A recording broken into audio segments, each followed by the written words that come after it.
The door closer that I'm going to show you how to adjust today is the Sargent 1431, but this would work the same way with any of our models with ASA Abloy, Norton, Sargent, Corbin Russwin, Yale.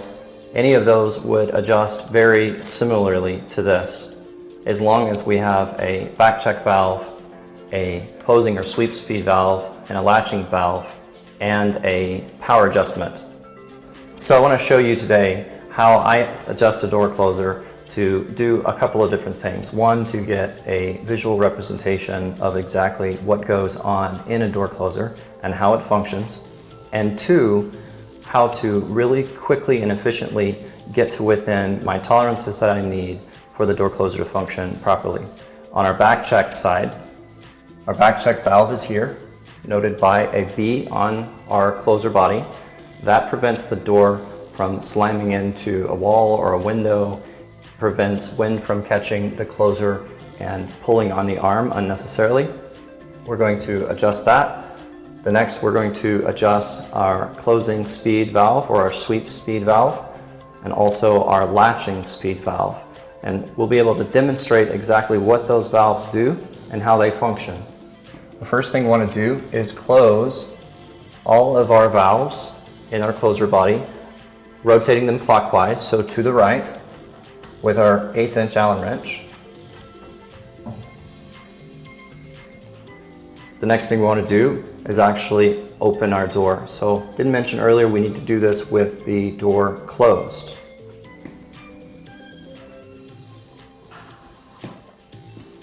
So with the door open now, you notice that I'm putting pressure on the door, but the door's not opening.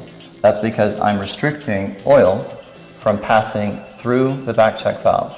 When oil is restricted, the door doesn't open. I need to take my 1/8" Allen wrench and actually back that valve out. So a minute ago we turned it clockwise.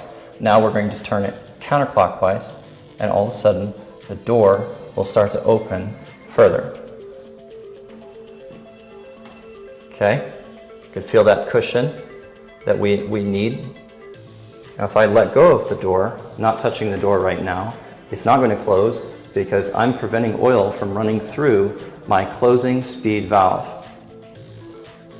Take my Allen wrench and loosen my closing speed valve until I get that timing that I want.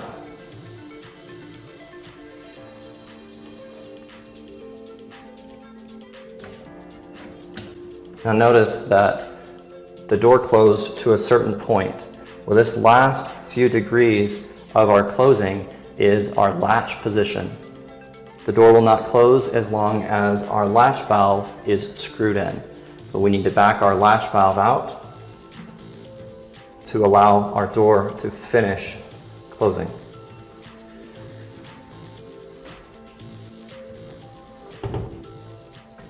Okay, so we're really close to having a perfectly adjusted door closer, but now we need to check it. So I'm going to forcefully push on the door to check my back check. Once we get our back check perfect, then I'll let the door close, and we'll actually use our watch to time the door closing from a 90-degree open position. Right there, the back check was a little too loose. So we'll give our back check half a turn and try that again. Right there, that's about what we want for our back check. The door did not stop abruptly, but came to a stop with kind of a cushion. That's what we want. Next, I'll open the door to the 90-degree point and actually time with my watch. 2, 3, 4, 5, 6, 7. It's a little fast, so we'll slow down our sweep or our closing speed. Give that just about a quarter turn. We'll see what that gives us.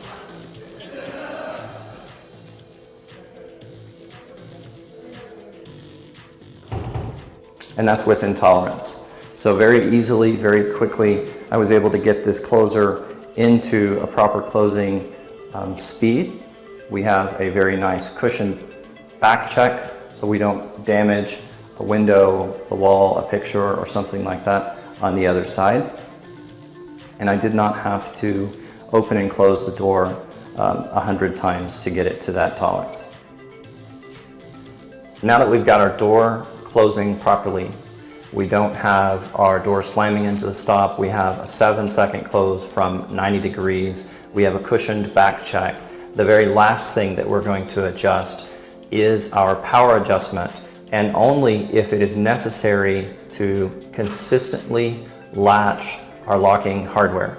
If we have a cylindrical lock or a mortise lock or an exit device, we want to make sure that that lock, that hardware, latches properly into the frame every time that the door is opened and closed. To do that, on the back of our 1431 door closer is a power adjustment. But again, we only need to adjust this power if the door is not latching properly. Adjusting the power will not necessarily speed up your closing and your latching speed. It may increase your speed ever so slightly, but what it will do is give the door more force or more strength to latch your hardware. Take a wrench, an adjustable wrench will work fine, a crescent wrench will work fine, and rotating this back piece clockwise increases the force on the door closing.